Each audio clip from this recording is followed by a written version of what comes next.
Hey guys, you're in a nutshell with me, Ina. It's been a while since I had my friend Mike over for another episode na tinatawag nating Huwag Tularan.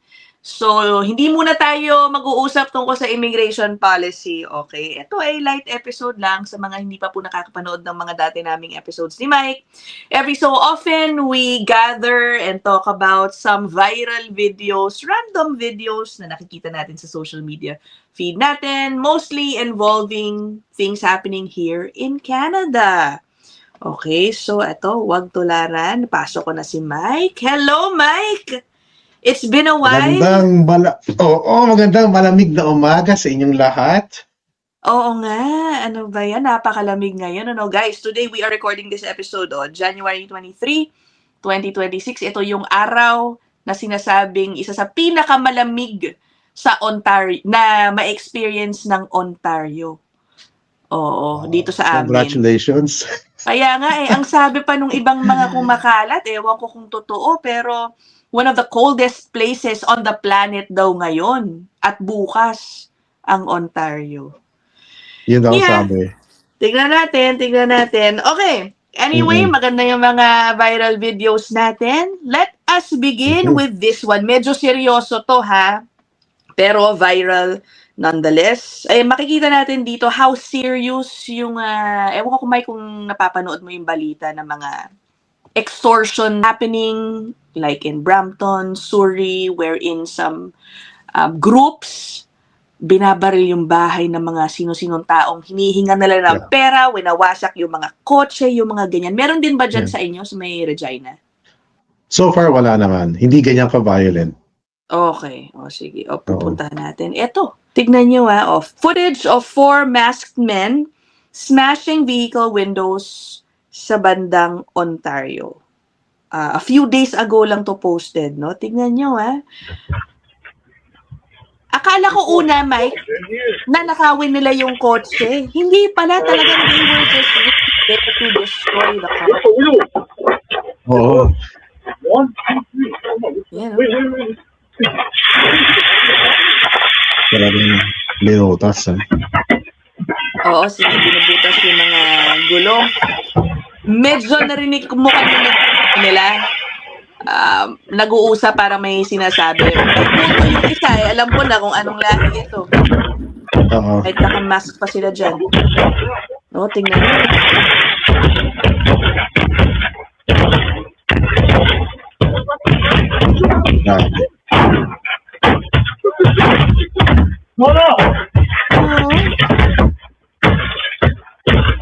Parang nakakaano naman ito.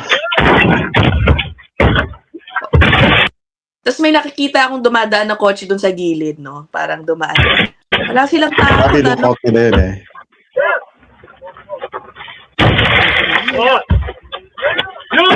Grabe. Pati yung camera. I know. So that's it, no? I have a grabe, diba? How itong brazen. At Yes. parang wala na talagang takot ngayon. What would you do, Mike, if one day you woke up in the morning, checked your CCTV? Yung pala nangyari sa labas ng bahay mo, no, nung gabi. Siguro tatawag ko na kagad sa insurance yan. Sana covered siya ng comprehensive kasi part ng vandalism.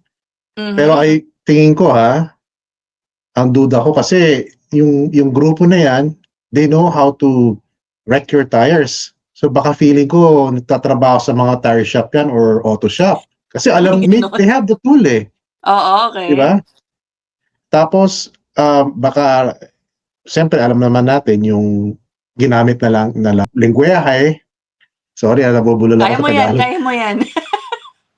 Oh. Hindi English Oo. So pwedeng meron gang, meron sigurong war within gangs or groups. Kasi very common yan sa city nila Correct, no? I won't be surprised if indeed related ito dun sa sinasabi mo mga gangs na involved in these extortion activities. Speaking of that, para lang may update yung mga nanonood sa atin. It's not just happening in Brampton. For example, itong report, no, na papakita ko sa inyo. Ayan. Ito naman, sa Surrey. Mhm. Tapos, binaril yung isang bahay doon, na witness ng ilang mga kapitbahay din, ano? Aba, okay, yung may-ari ng bahay, may baril din at nagpaputok. Alright?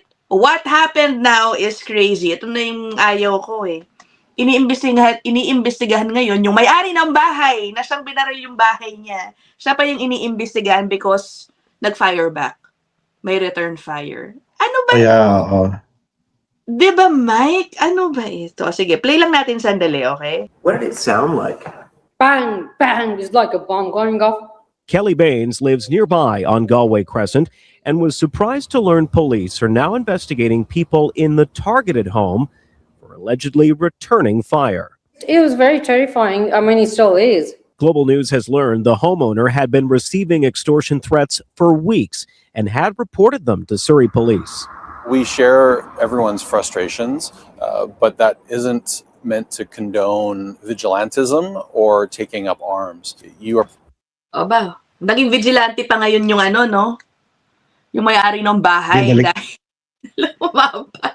Kakaiba talaga dito sa Canada, no? Dito sa Canada, no? Oh my God. Kaya nga gusto ng conservatives ipatupad yung castle law. Kasi nga, nag-imbis na yung biktima stays as a victim, nagiging ano pa sila pa yung may kasalanan. Kaya alam mo, you can collect all the bullets, check na sa ballistic reports, matitrace nila yan eh. Oo. Would you take it against a homeowner for acting that way? Of course, I would not. I would not. I would not. Oo. Kasi obviously, trespassing yon, tapos obviously self-defense. Bahay niya yun eh, unless sa public area sila na owned by the public, then yes, pwedeng maimbestigahan yung parehong party. Yeah. Pero kung gano'n, dapat, well, they have to investigate, they have to dig deeper, hindi lang dapat yung owner ng bahay.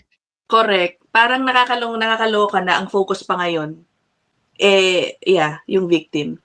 Anyway, sige. Let's move on to our next video. Ito, nako. This involves behavior, proper behavior, lalo na sa mga, lugar tulad ng mall, kung nasa labas kayo ng bahay ninyo. Guys, okay, ewan ko ba kung paano ko to sasabihin, pero matuto naman tayo, no, to act properly. Pero hindi naman yata natin to mga kalahi. Okay, let me put this up. Eto, okay, this is from sa Twitter page ng Yegwave. Sa Edmonton ito. I will put up one video first. This supposedly happened just earlier this month at the West Edmonton Mall. Ayan. Tingnan ninyo. Merong lalaking gumagapang. Ayun, di ba may parang fountain ba yan, no? Oo, fountain. Oo, kinukuha nila yung coins. Okay, merong isa pang grupo. Baka same group din yan. Tignan nyo, may mga Oo. nadamay pa, ginaya tuloy ng mga bata. Akala nila okay. Kaya nga. May feeling ako, I think ito rin yung same group na nagpapanggap sa Ontario na nasa kalye naman sila during the summer. Nagbebeg, hingi ng pera. Oh. Since winter, mahina ang racket, doon sila sa mga malls pumunta ngayon, makolekta ng coins. You think so? Grabe naman, yung lawak ng network nila. Feeling ko I don't see na connected sila. Ang kutob ko talaga pag-uugali lang to. Feeling lang nila. Uy, may barya, sayang kunin natin. Ano ba naman? Oo. Pwede. Pero I doubt Malamang alam nila yan that they're not supposed to get those coins kasi it belongs to the city municipality once na nabigay na yan doon. I know. Pero una sa lahat, I think it's also discouraged by some establishments na magtapon ng barya sa ganyan. Alam ko, 'di ba may pamahiin yan na parang you can make a wish or something like that. Pero guys, kasi merong safety issues sa paglilinis nung fountain kapag dumami yung mga kung ano-anong tinatapon nyo dyan. Mga coins. Oo. At saka pwede mag-plug yan doon sa sa fountain Ay. mismo pagka naglilinis sila eh. Oo. So these Sa these videos went viral. Isa dun sa mga nakita ko nag-share, Mike. Alam mo ang sabi niya? Grabe, ang laki na talaga daw ng pinagbago ng Canada.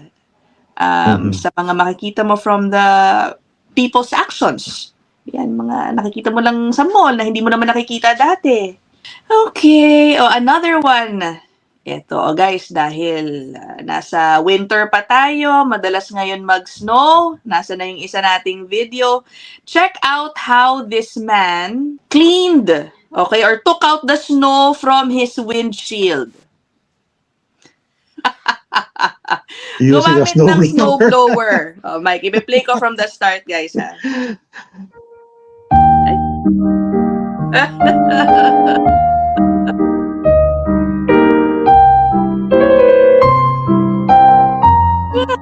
May piano ko talaga. Tingnan niyo yung mangyayari. Okay, may backup. Ayan na. Dinabasag ngayon ang kanyang windshield. Diba? Buti sa atin, Napamahal pa ginamit tuloy. na lang yung slow blower na ganun, diba? Hindi yung may gulong na...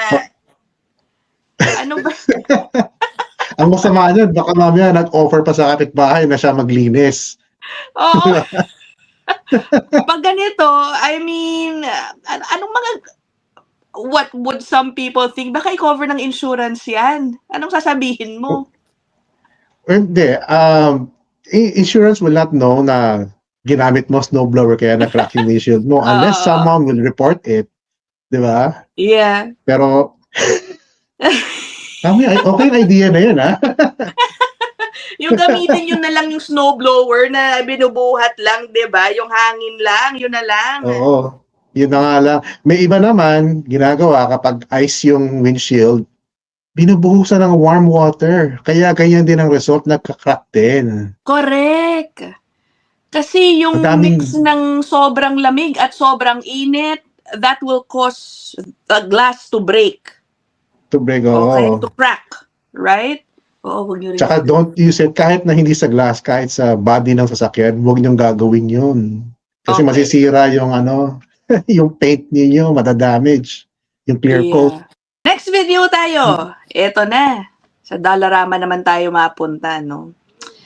Merong nahuli daw, itong aling makikita ninyo, nahuli siyang nagnanakaw.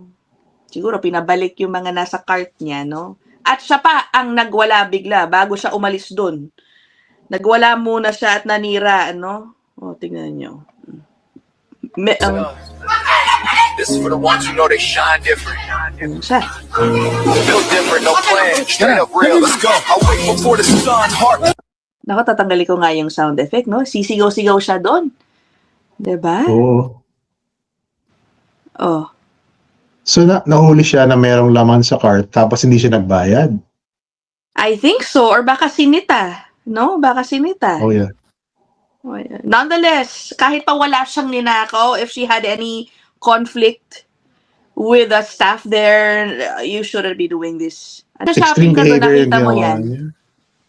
I probably, siguro tawag ako ng police. Hindi ko siguro pipigilan yan. Kasi if anything happens to her, kasi ako yung pinigil ko siya, na-injure ko siya, may kaso ako. Yun na nga, ano, nakakaloka. Tutulong ka na nga lang. Yung pa yung iniisip mo, no? Oo. Siguro tawagin ko yung manager o tawag ako ng police. Kasi guys, di ba? Merong ilang viral videos din kung saan nakikita yung mga nagnanakaw. Mismong mga customer minsan ng mas malalakas ang loob na pigilan makalabas nung shop. Naka-witness ako niyan, pero hindi sa Dollarama. Hindi ko na lang sabihin ko anong lahi. Mm. Before mag-close ang Marshalls, which is usually 8 o'clock o 9 o'clock ng gabi, pumasok sila 30 minutes before closing. Andun din naman ako, may kailangan akong bilhin. So nagsukat sila ng damit, nilagay sa bag, at lumakad palabas ng store ng hindi nagmamadali o basta relax lang. Tinanong ko yung staff, sabi ko, aren't you gonna do anything about it or call the police? Sabi niya, no. Sabi nga, parang nasanay na sila na mayroong ganyang group na kumukuha ng damit. They just let the insurance handle the cost. Grabe, So no? sabi ko, pwede ko palang niloko ko pa. Sabi ko, Ako kaya pwede rin ba? Tapos tumawa lang sa akin yung staff. Sabi ko, sabihin mo na lang sila din kumuha ng damit ko. Tumawa lang yung staff. Sabi niya, no sir, don't do that. Nga guys, na you get an idea, no, yung mga wala dito sa Canada na manonood nito. Ganon Oo. dito. Okay? Sabi nga ng Yeah. ilan, mas protektado ang karapatan ng mga magnanakaw. Oo. Oo. Nasobrahan huli na yung lang. human rights. Oo. Huli na lang to, huli na lang to. Baka nakita to ng marami. Hindi po ito video, rather a photo taken sa TTC train sa Toronto. Okay, what do you think about this, Mike? This also went viral. Tignan nyo. Wow. Anong gagawin ninyo pag nakasabay nyo, nakatabi nyo dun sa train? Yan ang ano, no? Relax siya doon, nakalabas ang kanyang paa, tapos kinakalikot yung paa niya doon, nagda-laptop. Gagayahin ko siya. Tabi kami, gagayahin ko siya. Nakita niyang kinukunan siya talagang nakatingin pa. Anong tingin-tingin mo dyan? Diba? Tapos nag-laptop pa siya. Baka nanonood din ng vlog yan eh. Hindi naman yata gawain ng mga kababayan natin to, but it makes me wonder why some people think it's okay to act this way in public, no? Actually, may mga nakita pa akong mas worse dyan. Pero hindi sa Canada. Kung saan man, hindi ko nasasabihin ko saang bansa. Kung ano yung kamay na pinagsusukli it's in a food store, food stall. Kung ano yung kamay na ginagamit niya panluto, same hands na pinagsusukli sa mga customer. See? Nakita Tapos mo, dito siya Oo. Yung lahi din na yan. Nakita ko. Tapos buti nakapila pa ako. Lumipat na lang ako ng ibang kainan. Hindi na ako akala ko kumain lumipat doon. ka lang ng ng pila pero same restaurant. Parang siya naman. One man show siya. Siya pa yung nagsaserve. Ay, nako. Well, at least kahit pa paano, itong nasa TTC, hindi naman siya nagsaserve ng food. Nonetheless, that doesn't make it okay. No? Imagine Yes, correct. if meron tayo, I hope, hindi naman ito mangyayari, no? Na kababayan natin, nahuling gumawa ng ganyan. That will reflect on everybody. They will think that we do that always inside our homes. Do you have other viral videos that you want to share? Siguro pwede naman ilagay yung link sa comment section at pwede namin pag-usapan ni Mike yan. Chill-chill lang kami sa episode ito. Sa malamig na araw na ito, everybody keep warm, stay safe, just stay indoors. Wala naman kayong importanteng lakad, no? Okay, thank you, Mike. Thank you. You're welcome. Next episode Thank you din sa lahat. Okay, bye. Okay, have a weekend.